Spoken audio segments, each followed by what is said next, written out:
చంద్రబాబు గారి మీదన జగన్మోహన్ రెడ్డి పెట్టినటువంటి కేసులు, జగన్మోహన్ రెడ్డి గారి టైంలో పెట్టిన కేసులు ఏవైతే ఉన్నాయో అవి 1 by 1 క్లోజ్ దిశగా అడుగులు పడుతున్నాయి.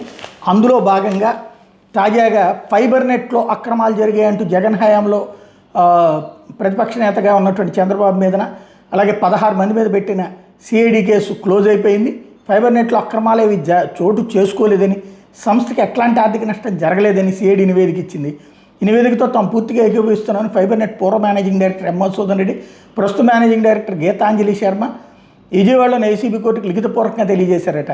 వీళ్ళు బుధవారం ఏసీబీ కోర్టుకు హాజరయ్యారు. దీంతో కేసును మూసేస్తున్నట్టు రాతపూర్వకంగాను మౌఖికంగా కూడా వెల్లడించారు. 2019లో అధికారంలోకి వచ్చిన తర్వాత పెట్టినటువంటి కేసు. ఇక్కడ ఏంటి, ఫైబర్ నెట్ అనేటటువంటి దానికి సంబంధించి 1000 రూపాయలు 1200 రూపాయలకి దొరికేటటువంటి ఆ సెట్ టాప్ బాక్స్ని 2500 3000 రూపాయలు పెట్టి కొని అది పబ్లిక్ ఇచ్చారు. పబ్లిక్ నుంచి నెలకి 50 రూపాయలు చొప్పున వసూలు చేశారు. అది కూడా లాభం లేదు, సక్రమంగా చేయలేకపోయారు.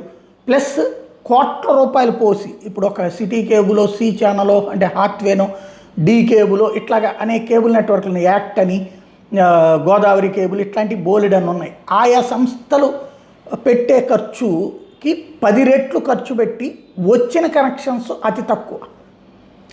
ఇది ఒరిజినల్గా జరగాల్సినటువంటి ఎంక్వైరీ. అట్లాంటిది ఏమీ కాలేదు. ఇక్కడ ఓవరాల్గా నాడు జగన్ టైంలో పెట్టిన కేసులు 1 by 1 క్లోజు, అందులో ఇదొకటి.